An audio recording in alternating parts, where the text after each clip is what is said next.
दिल्ली के उप मुख्यमंत्री मनीष सिसोदिया ने शराब नीति पर यू टर्न लेते हुए 1 अगस्त से दिल्ली में फिर से पुरानी आबकारी नीति लागू करने की घोषणा की है। यानी दिल्ली में शराब पहले की तरह सरकारी दुकानों पर ही बेची जाएगी।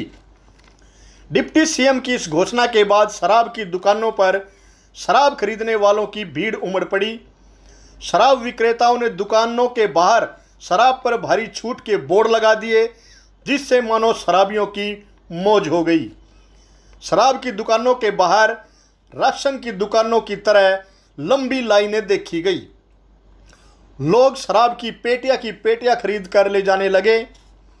उल्लेखनीय है कि दिल्ली में अरविंद केजरीवाल की सरकार ने शराब पर ज़्यादा राजस्व कमाने के लिए नई शराब नीति बनाई थी, जिसको लेकर दिल्ली बीजेपी आप सरकार पर हमलावर हो रही थी। उधर नई शराब नीति को लेकर दिल्ली के एलजी ने भी सीबीआई जांच कराने के आदेश दिए हुए हैं। लेकिन आज डिप्टी सीएम मनीष सिसोदिया ने बाकायदा प्रेस कॉन्फ्रेंस कर नई शराब नीति को वापस लेते हुए 1 अगस्त से पुरानी शराब नीति को लागू करने की बात कही है। दिल्ली सरकार के इस यू टर्न पर ज़्यादा जानकारी लेने के लिए हमने दिल्ली उपभोक्ता सहकारी थोक भंडार यानी DCCWS के चेयरमैन अंकुश नारंग से बात की। देखिए हमारी एक खास रिपोर्ट। आप देख रहे हैं आज समाचार।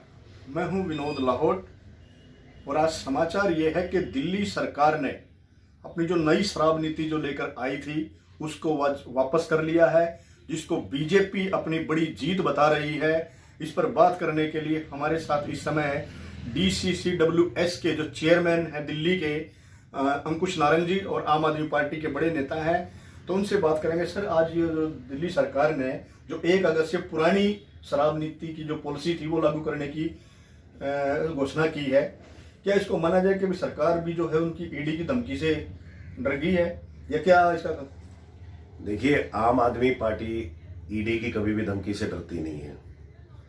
एक बात, क्योंकि आम आदमी पार्टी पूरे हिंदुस्तान में एक पार्टी है जो भ्रष्टाचार मुक्त है। दूसरी बात, दिल्ली के अंदर पूरा ये जो लीकर का बिजनेस था, ये पूरे का पूरा जो रेवेन्यू था, ये भाजपा किसी तरीके से खत्म करना चाहती थी। वो क्यों खत्म करना चाहती थी? क्योंकि आपने हाल फिलहाल में अभी देखा है कि गुजरात के अंदर जहां पे एक्साइज पॉलिसी ये है कि शराब बिल्कुल बिकेगी नहीं, वहां पर लोगों ने जो घर में बनती है शराब, वो जहरीली शराब पी के आपने देखा है कि मतलब 75 बंदों की मौत हो गई वहां पे।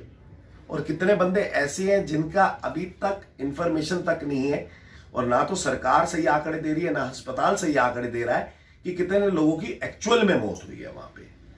तो अगर ऐसी कंडीशन के अंदर दिल्ली के अंदर ये दुकानें बंद करेंगे और साथ में सरकारी दुकानें नहीं चलेंगी, तो उस कंडीशन के अंदर इनका अवैध शराब का धंधा, जो भाजपा जिसको बढ़ावा देती है, वो अवैध शराब का धंधा बढ़ता जाएगा।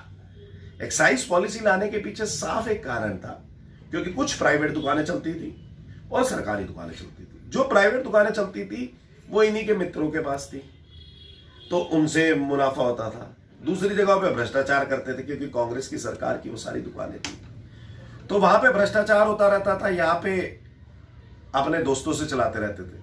तो नई एक्साइज पॉलिसी जो बिल्कुल ट्रांसपेरेंट एक्साइज पॉलिसी थी, जो दिल्ली सरकार ने लागू की थी, उस एक्साइज पॉलिसी के माध्यम से इन्होंने चलने भी नहीं दी।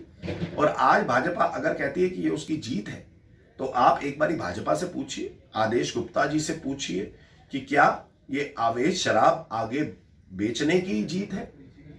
क्या ये सही तरीके से शराब इंसान ना ले पाए वहां से, शराब की दुकान से, और शराब दूसरी दुकानों से मतलब घरों से बिके, ये उसकी जीत है?